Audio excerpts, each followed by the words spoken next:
눈보라가 몰아치던 밤 한 계모가 병든 아이를 집 밖으로 내쫓았습니다. 사람들은 말했죠. 역시 계모는 계모다.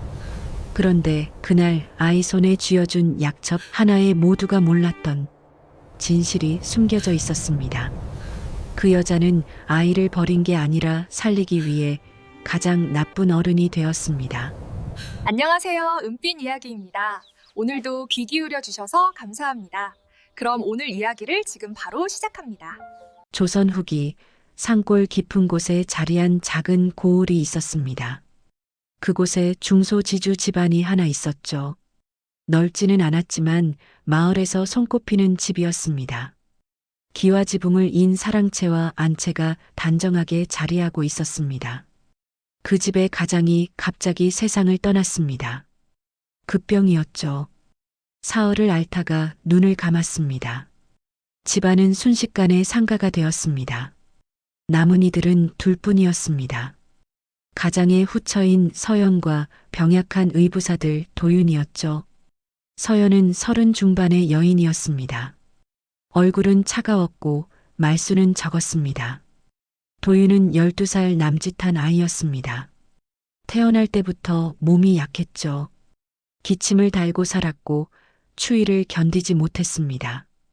장례는 조촐하게 치러졌습니다. 마을 사람 몇이 조문을 왔다 갔습니다.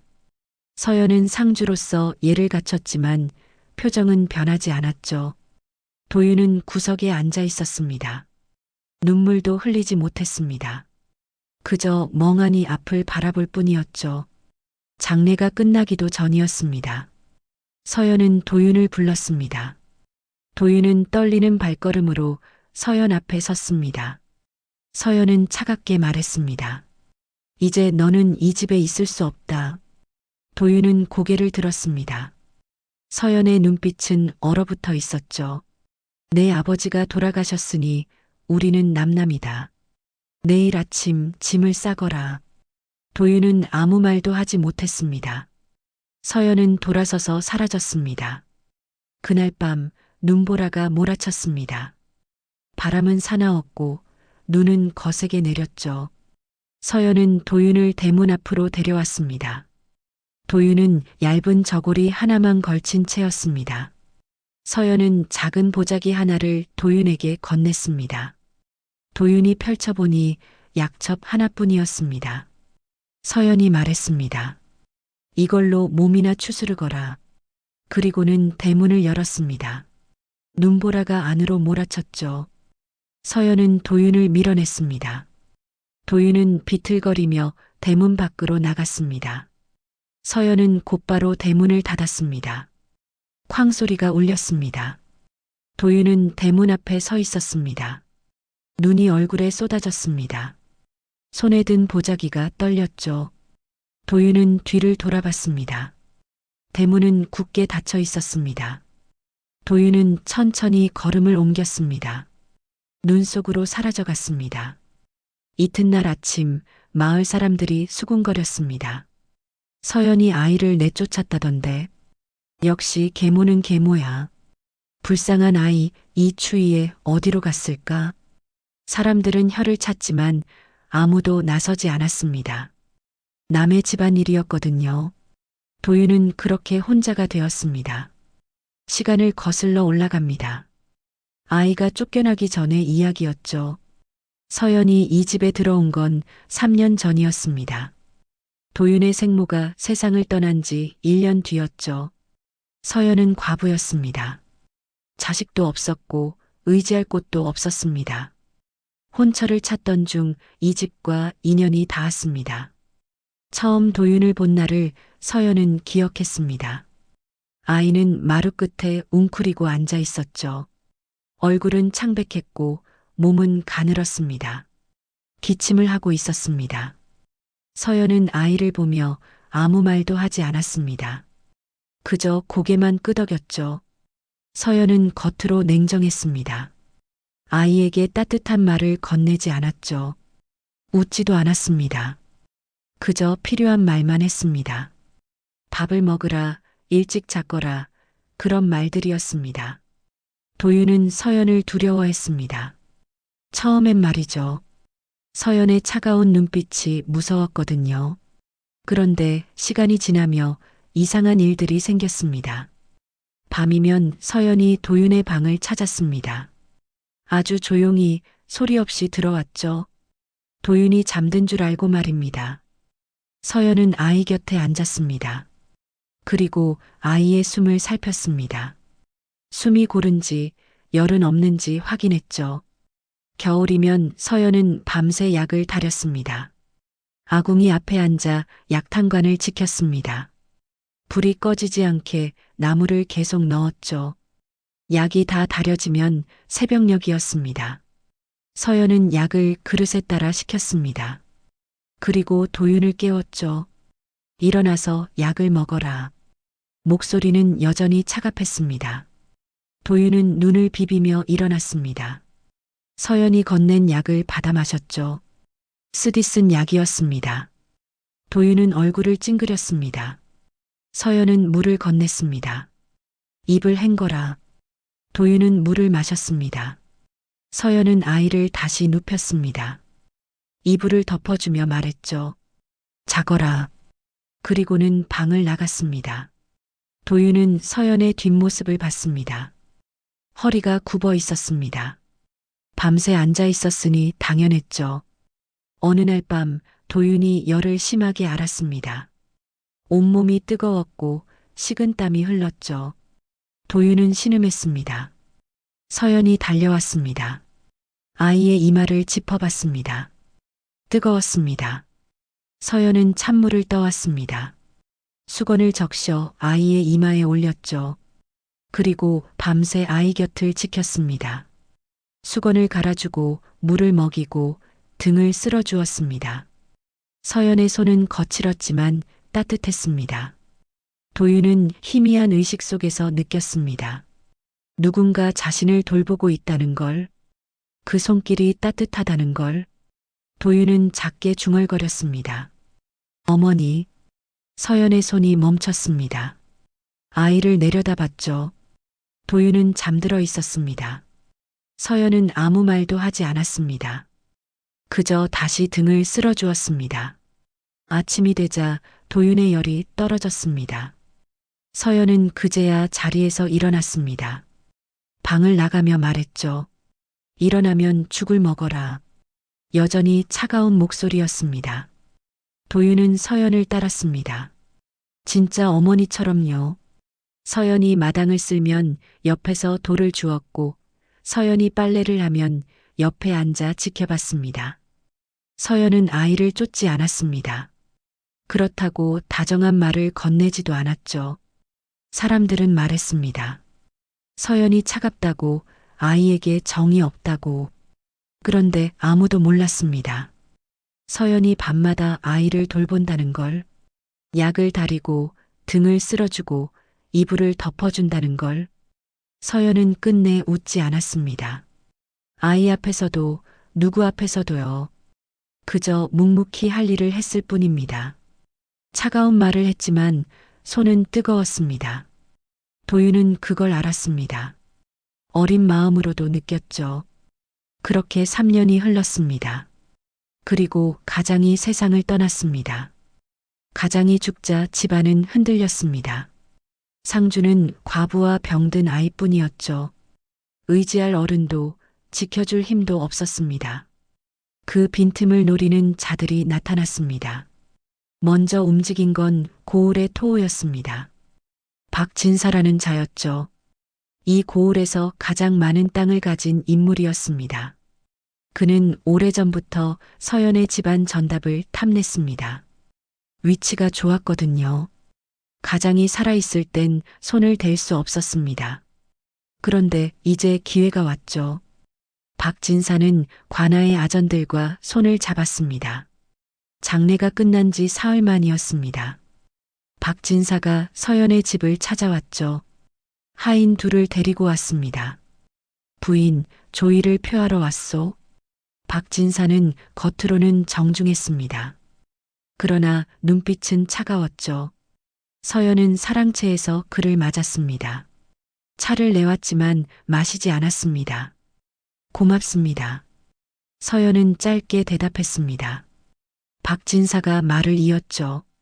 앞으로 어찌 살 계획이요? 과부 홀로 집안을 지키기란 쉽지 않을 텐데. 잘 헤쳐나가겠습니다. 그렇다 손 치더라도 아이가 문제 아니오?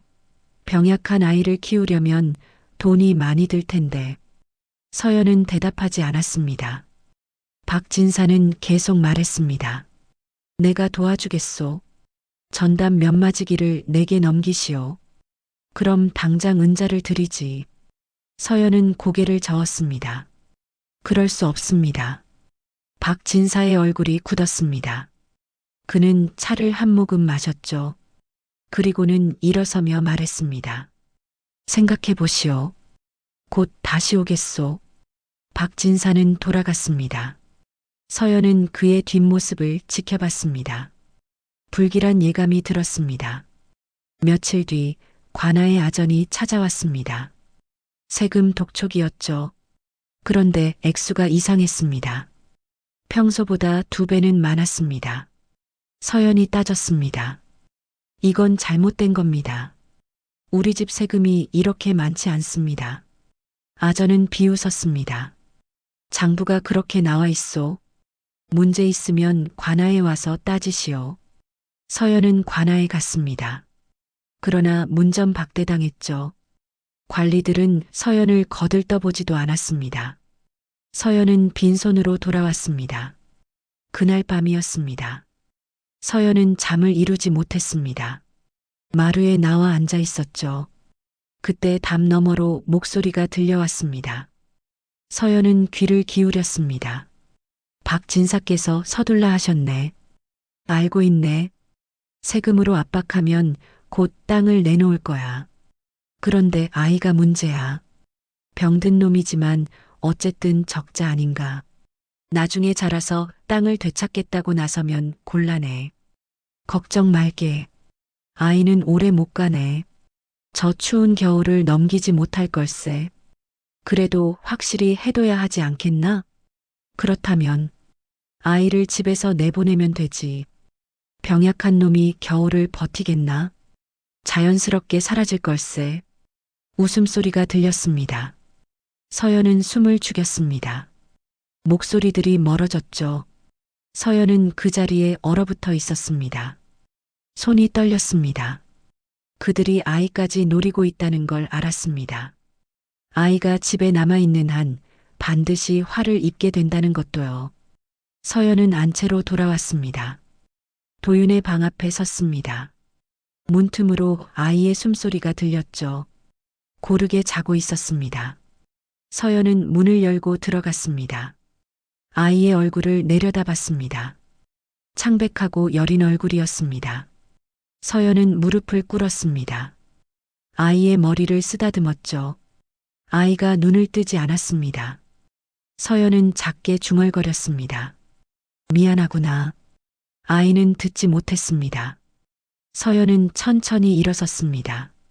방을 나가며 뒤를 돌아봤습니다. 아이는 여전히 자고 있었습니다. 서연은 결심했습니다. 아이를 보내야 한다고. 이 집에 있으면 아이가 죽는다고. 차라리 멀리 보내는 게 낫다고. 가슴이 찢어지는 것 같았습니다. 그러나 어쩔 수 없었습니다. 서연은 밤새 잠들지 못했습니다. 눈을 감으면 아이의 얼굴이 보였습니다. 그 따뜻한 손길이 느껴졌죠. 서연은 이를 악물었습니다. 눈물을 삼켰습니다. 서연은 밤새 생각했습니다. 아이를 살릴 방법을 찾았죠. 단 하나의 방법만 남았습니다. 그것은 세상에서 가장 나쁜 어른이 되는 것이었습니다. 아이를 미워하는 계모가 되는 겁니다. 사람들이 볼 때 아이를 내쫓을 만큼 냉정한 사람이 되는 거죠. 그렇게 하면 아이가 집에서 쫓겨난 게 당연해 보일 겁니다. 박진사도 아전들도 더 이상 아이를 신경 쓰지 않을 거예요. 이미 버려진 아이니까요. 서연은 결심했습니다. 가슴이 찢어지는 것 같았지만 어쩔 수 없었습니다. 다음 날부터 서연은 달라졌습니다. 아이 앞에서 일부러 차갑게 굴었죠. 아침상을 물리며 말했습니다. 밥을 흘리지 마라. 쌀이 아깝다. 도윤은 놀란 눈으로 서연을 봤습니다. 평소와 달랐거든요. 서연은 고개를 돌렸습니다. 아이의 눈을 마주칠 수 없었습니다. 마을에 나갈 때였습니다. 서연은 일부러 사람들이 많은 우물가로 갔습니다. 도윤도 데리고 갔죠. 아낙네들이 모여 있었습니다. 서연은 큰 소리로 아이를 꾸짖었습니다. 물동이도 제대로 못 들겠느냐? 쓸모없는 것. 도윤은 물동이를 떨어뜨렸습니다. 물이 쏟아졌죠. 아이는 당황해서 주워 담으려 했습니다. 서연은 더욱 차갑게 말했습니다. 그만두고 집에나 가 있거라. 아낙네들이 수군거렸습니다. 서연은 그 소리를 들었습니다. 가슴이 아팠지만 참았습니다. 저 여자 원래 저랬나? 계모라더니 역시 계모네. 불쌍한 아이. 서연은 표정을 굳혔습니다. 아낙네들을 힐끗 보며 말했습니다. 남의 집안일에 참견 말고 각자 할 일이나 하시오. 아낙네들은 입을 다물었습니다. 서연은 물을 길어 집으로 돌아왔습니다. 도윤은 뒤따라왔죠. 아이의 어깨가 축 처져 있었습니다. 집에 돌아온 뒤 서연은 아이를 불렀습니다. 도윤아. 도윤은 고개를 들지 않았습니다. 서연은 말을 이었습니다. 앞으로 나를 따라다니지 마라. 내 방에서 공부나 하고 있거라. 도윤은 고개를 끄덕였습니다. 그리고 방으로 들어갔죠. 서연은 아이의 뒷모습을 봤습니다. 작고 외로워 보였습니다. 날이 갈수록 서연은 더욱 모질게 굴었습니다. 장에 나갈 때도 아이를 데리고 갔습니다. 그리고 사람들 앞에서 아이를 혼냈죠. 제대로 걷지도 못하느냐? 병약한 것이 짐만 된다. 사람들은 혀를 찼습니다. 소문은 빠르게 퍼졌습니다. 서연이 아이를 미워한다고, 계모라서 그렇다고. 사람들은 서연을 손가락질했습니다. 서연은 그 모든 걸 감내했습니다. 밤이면 혼자 울었습니다. 아무도 모르게 소리 없이 울었죠. 낮에 아이에게 했던 말들이 떠올랐습니다. 가슴이 찢어지는 것 같았습니다. 어느 날 박진사가 다시 찾아왔습니다. 서연을 보며 말했죠. 소문을 들었소. 아이를 내칠 모양이라던데. 서연은 고개를 끄덕였습니다. 남의 자식을 키울 이유가 없지 않습니까? 박진사는 만족스러운 표정을 지었습니다. 현명한 선택이요. 병든 아이는 짐일 뿐이니. 서연은 아무 말도 하지 않았습니다. 박진사가 말을 이었죠. 아이를 내보내면 전담 문제도 논의해 볼 수 있소. 생각해 보시오. 박진사는 돌아갔습니다. 서연은 주먹을 쥐었습니다. 손톱이 손바닥에 박혔습니다. 밤이 되었습니다. 서연은 도윤의 방 앞에 섰습니다. 문을 열고 싶었습니다. 아이를 안아주고 싶었죠. 그러나 참았습니다. 서연은 발걸음을 돌렸습니다. 도윤은 방 안에서 울고 있었습니다. 소리 내지 않고 울었죠. 서연은 그 소리를 들었습니다. 발걸음을 멈췄습니다. 가슴이 무너져 내렸습니다. 서연은 천천히 걸었습니다.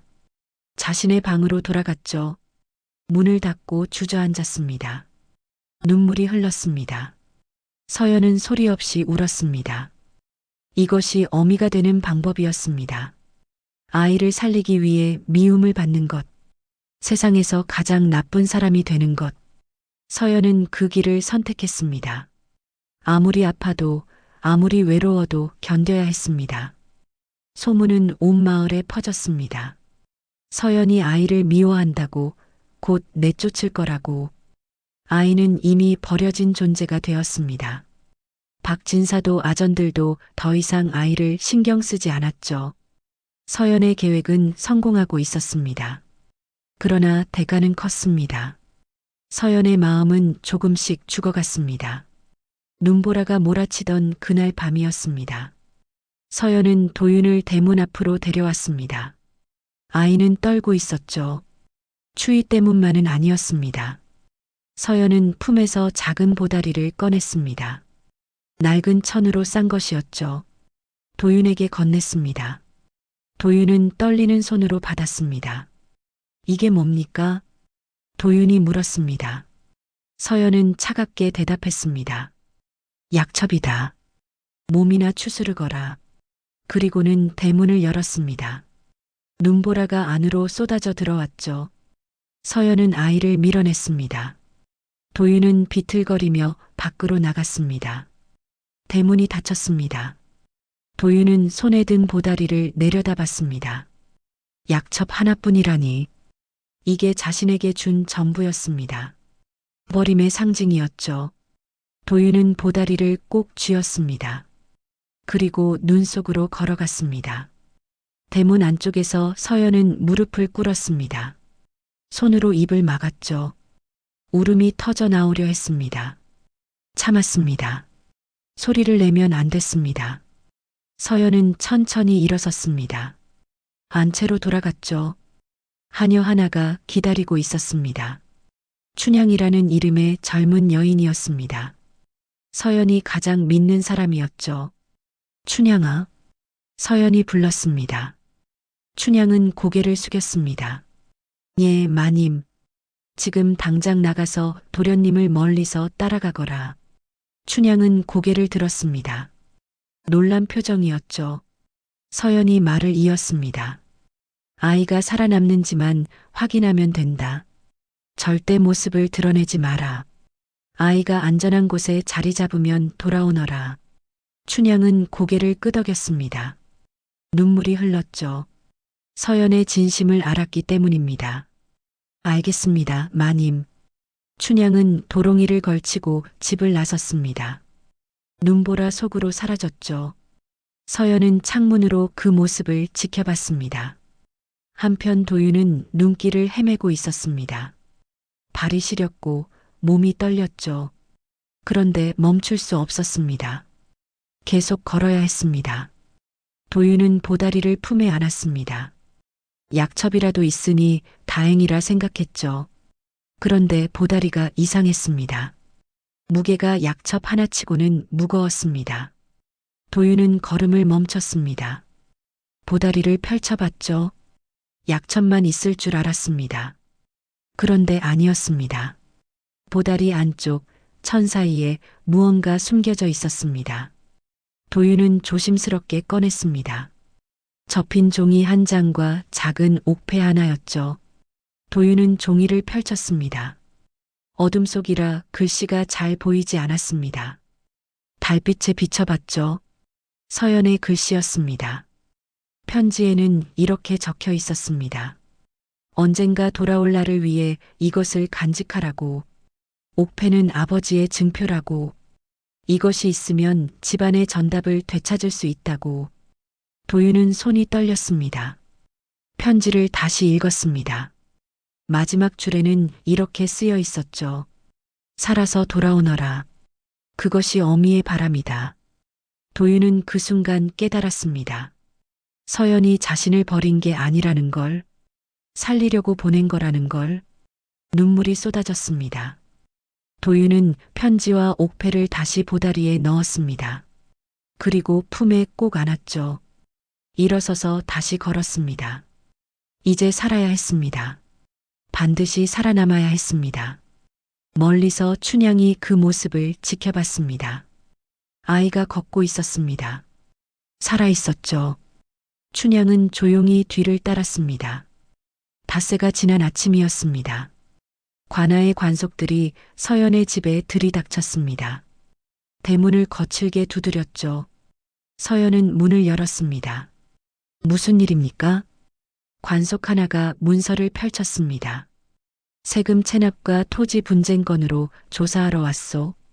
안으로 들어가겠소. 서연은 막지 못했습니다. 관속들이 집 안으로 쏟아져 들어왔죠. 사랑채와 안채를 뒤졌습니다. 문서를 찾는다며 뒤집어 놓았습니다. 박진사도 함께 왔습니다. 뒤에서 지켜보고 있었죠. 관속 하나가 박진사에게 다가가 속삭였습니다. 박진사가 고개를 끄덕였습니다. 관속이 서연에게 물었습니다. 아이는 어디 갔소? 서연은 차갑게 대답했습니다. 내쫓았습니다. 어디로 보냈소? 모릅니다. 대문 밖으로 내보냈을 뿐입니다. 관속의 눈빛이 날카로워졌습니다. 아이가 적자인데 멋대로 내쫓았단 말이오? 그것도 법에 어긋나는 일이오. 서연은 아무 말도 하지 않았습니다. 관속이 계속 물었죠. 아이의 행방을 대시오. 지금 어디 있소? 모릅니다. 서연은 같은 대답만 반복했습니다. 관속은 화를 냈습니다. 끝까지 숨기겠다는 거요? 그럼 당신이 모든 죄를 뒤집어 써야 하오. 서연은 고개를 끄덕였습니다. 그러겠습니다. 관속들은 서연을 끌고 갔습니다. 관하로 데려갔죠. 신문이 이어졌습니다. 아이의 행방을 계속 물었습니다. 서연은 끝까지 입을 열지 않았습니다. 모른다는 말만 되풀이했죠. 결국 서연에게 죄가 씌워졌습니다. 적자를 함부로 내쫓았다는 죄, 세금을 체납했다는 죄, 토지 문서를 숨겼다는 죄. 모두 거짓이었지만 서연은 반박하지 않았습니다. 집안의 전답은 몰수되었습니다. 박진사가 차지했죠. 서연은 관아에 갇혔습니다. 형을 받았습니다. 매를 맞았지만 신음 하나 내지 않았습니다. 춘향이 돌아왔습니다. 도윤이 먼 마을에 자리 잡았다고 전했죠. 어느 절에서 받아줬다고 했습니다. 서연은 안도했습니다. 잘했다. 이제 아무에게도 말하지 마라. 춘향은 눈물을 흘렸습니다. 서연은 춘향의 손을 잡았죠. 내가 버틸 테니 너는 조용히 살 거라. 서연은 결국 풀려나지 못했습니다. 병을 얻었죠. 몸이 약해졌습니다. 관아에서는 서연을 내보냈습니다.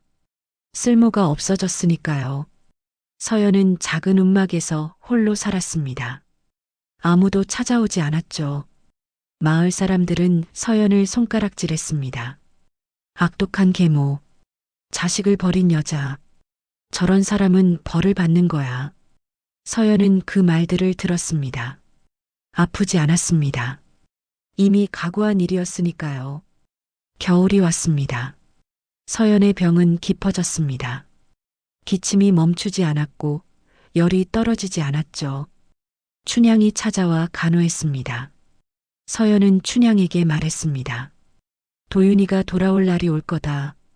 그때까지 편지를 간직하고 있거라. 춘향은 고개를 끄덕였습니다. 서연은 눈을 감았습니다. 얼마 뒤 서연은 조용히 숨을 거뒀습니다. 홀로 쓸쓸하게 세상을 떠났죠. 장례는 초라했습니다. 춘향만이 곁을 지켰습니다. 세상은 서연을 악독한 계모로 기억했습니다. 아이를 버린 냉정한 여자로 말이죠. 진실을 아는 사람은 춘향뿐이었습니다. 서연은 끝내 돌아오지 못했습니다. 10년이 흘렀습니다. 도윤은 이제 22살의 청년이 되었습니다. 산속절에서 자라났죠. 병약했던 몸은 건강해졌고 학문도 익혔습니다. 도윤은 그 10년 동안 서연을 원망했습니다. 자신을 버린 냉정한 계모라고 생각했죠. 그 눈보라 치던 밤을 잊을 수 없었습니다. 대문 밖으로 내쳐졌던 순간을요. 그런데 보다리만은 버리지 못했습니다. 품에 간직하고 다녔죠. 왜 그랬는지 스스로도 알 수 없었습니다. 그저 마지막 남은 것이었으니까요. 어느 가을밤이었습니다. 도윤은 절 마당에 홀로 앉아 있었습니다. 달이 밝았죠. 스님이 다가와 말했습니다. 도윤아, 이제 속세로 내려갈 때가 되었구나. 도윤은 고개를 들었습니다. 스님이 계속 말했죠. 내 집안의 전답이 모두 빼앗겼다는 소식을 들었다. 그리고 내 어머니가 돌아가셨다더구나. 도윤의 가슴이 철렁했습니다. 서연이 죽었다니. 미워했지만 가슴 한구석이 무너지는 것 같았습니다. 언제 돌아가셨습니까? 7년 전이라 들었다. 도윤은 아무 말도 하지 못했습니다. 스님이 어깨를 두드렸습니다.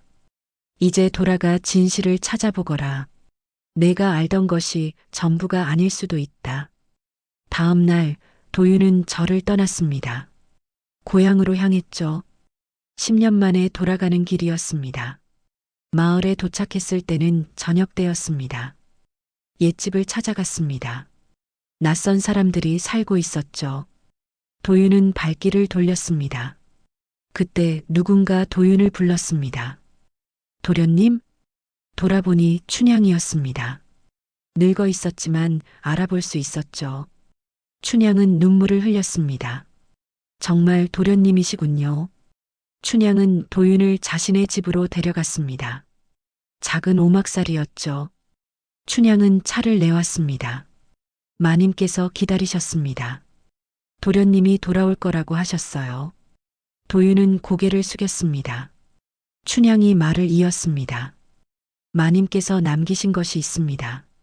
춘향은 방으로 들어가 무언가를 가져왔습니다. 낡은 편지 한 통이었죠. 도윤에게 건넸습니다. 이걸 꼭 전하라고 하셨어요. 도윤은 떨리는 손으로 편지를 받았습니다. 봉인이 그대로였습니다. 춘향이 말했습니다. 그리고 도련님께서 가지고 계신 보다리도 다시 살펴보세요. 그 안에 진실이 있을 겁니다. 도윤은 품에서 보다리를 꺼냈습니다. 10년 동안 간직해온 것이었죠. 펼쳐봤습니다. 약첩과 옥패, 그리고 그날 밤 읽었던 짧은 편지가 있었습니다. 도윤은 보다리를 더 자세히 살폈습니다. 천 안쪽을 뜯어봤죠. 그곳에 또 다른 편지가 숨겨져 있었습니다. 접힌 종이였습니다. 도윤은 조심스럽게 펼쳤습니다. 서연의 글씨였습니다. 도윤은 눈물을 참으며 읽었습니다. 도윤아, 이 글을 읽고 있다면 너는 살아남은 것이구나. 다행이다. 어미는 그것만 바랐단다. 너를 내쫓은 밤을 잊을 수 없구나. 내 떨리는 어깨를, 놀란 눈빛을 어찌 잊겠느냐. 그러나 어쩔 수 없었다. 너를 집에 두면 죽을 것이 분명했으니 박진사와 아전들이 너를 노렸다. 병든 내가 집안의 약점이 되었구나. 그들은 너를 없애려 했다. 어미는 너를 살려야 했다. 그래서 세상에서 가장 나쁜 사람이 되기로 했다. 너를 미워하는 계모가 되었지. 그렇게 해야 내가 이미 버려진 아이가 되고 그들도 더 이상 신경 쓰지 않을 테니까. 미워해도 좋다. 원망해도 좋다. 사람한다오. 그것이 어미의 유일한 바람이다. 옥패를 간직하거라. 그것이 있으면 언젠가 집안을 되찾을 수 있을 것이다. 돌아올 날을 기다린다. 도윤은 편지를 읽으며 눈물을 흘렸습니다. 손이 떨렸죠. 춘향이 건넨 편지도 펼쳤습니다. 그 안에는 서연의 마지막 말이 적혀 있었습니다. 도윤아, 용서하지 않아도 좋다. 다만 알아다오. 너를 사랑했다는 것을, 끝까지 너를 지키려 했다는 것을. 도윤은 그제야 모든 진실을 깨달았습니다. 서연이 자신을 버린 게 아니었습니다. 살리려고 했던 겁니다. 세상의 미움을 홀로 짊어지며 자신을 지켜준 거였죠. 도윤은 소리내어 울었습니다. 10년 동안 참았던 눈물이 쏟아졌습니다. 춘향도 함께 울었습니다. 도윤은 편지를 가슴에 안았습니다. 서연의 마지막 온기를 느꼈습니다. 늦었지만 이제 알았습니다. 서연이 진짜 어머니였다는 것을요. 도윤은 관아로 향했습니다. 옥패와 편지를 증거로 가져갔죠. 새로 부임한 사또 앞에 섰습니다. 도윤은 차분하게 말했습니다. 억울함을 풀고자 왔습니다. 도윤은 모든 진실을 밝혔습니다. 박진사와 아전들의 음모를, 서연이 자신을 살리려 했던 일을, 거짓 누명을 쓰고 희생당한 사실을 말했죠. 사또는 조사를 명했습니다. 춘향이 증언했습니다. 박진사의 하인도 결국 입을 열었죠. 진실이 드러났습니다. 박진사는 죄를 뒤집었었고 아전들도 벌을 받았습니다. 도윤의 집안 전답은 되돌려졌습니다. 서연에게 씌워졌던 누명도 벗겨졌죠. 관아에서는 서연의 억울함을 공식적으로 인정했습니다. 그러나 도윤의 마음은 가벼워지지 않았습니다. 너무 늦었거든요. 서연은 이미 이 세상에 없었습니다. 도윤은 서연의 묘를 찾았습니다. 마을 뒷산 구석진 곳에 있었죠. 작은 봉분이었습니다. 비석도 없었습니다. 춘향이 혼자 돌봐온 묘였습니다. 도윤은 무릎을 꿇었습니다. 묘 앞에 엎드렸죠.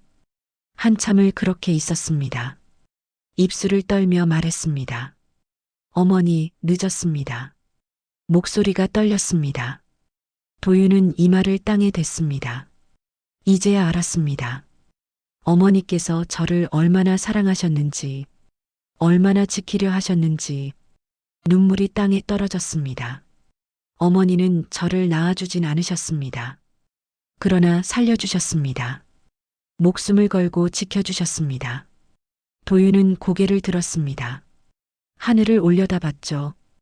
이제 편히 쉬십시오. 제가 어머니의 이름을 바로 세우겠습니다. 도윤은 비석을 세웠습니다. 정성껏 글을 새겼죠. 효부 서연 지묘라고. 그리고 그 아래 작은 글씨로 적었습니다. 눈 속에서 아이를 살린 어머니. 마을 사람들이 찾아왔습니다. 진실을 알게 된 이들이었죠. 고개를 숙이며 사과했습니다. 몰라봐서 죄송합니다. 서연 마님을 오해했습니다. 도윤은 고개를 끄덕였습니다. 원망하지 않았습니다. 서연도 그러길 바랐을 테니까요. 봄이 왔습니다. 도윤은 묘 주변에 꽃을 심었습니다. 매일 찾아가 돌봤죠. 서연이 좋아했을 것 같은 꽃들이었습니다. 사람들은 서연을 다시 기억하기 시작했습니다. 악독한 계모가 아니라 아이를 살린 어머니로요. 이야기는 멀리 퍼져나갔습니다. 훗날 사람들은 말했습니다. 진짜 어머니는 피가 아니라 마음으로 정해진다고. 서연이야말로 진정한 어머니였다고. 도윤은 평생 서연을 기렸습니다. 해마다 제사를 지냈고 묘를 정성껏 돌봤죠. 자신의 자식들에게도 서연의 이야기를 들려줬습니다. 너희 할머니는 세상에서 가장 강한 분이셨단다. 사랑하는 아이를 살리기 위해 모든 걸 희생하셨지. 세월이 흘렀습니다. 도윤도 늙어갔습니다. 그러나 서연을 향한 마음만은 변하지 않았죠. 어느 겨울날 눈이 내렸습니다. 도윤은 서연의 묘로 향했습니다. 하얀 눈이 봉분을 덮고 있었죠. 도윤은 눈을 쓸어내며 말했습니다. 어머니, 눈이 왔습니다. 저를 내보내셨던 그날처럼요. 도윤은 미소 지었습니다. 아프지 않았습니다. 이제는 알았으니까요. 그날의 눈보라가 자신을 살린 거라는 걸. 도윤은 절을 올렸습니다. 그리고 천천히 일어섰습니다. 뒤돌아 내려가며 중얼거렸죠. 감사합니다, 어머니. 바람이 불었습니다. 마치 서연의 대답처럼 따뜻했습니다. 여기까지 은빛 이야기였습니다. 오늘의 이야기가 마음의 작은 여운으로 남았기를 바랍니다. 다음 이야기에서도 조용히 진심으로 찾아뵙겠습니다. 고맙습니다. 구독과 좋아요 부탁드립니다. 감사합니다.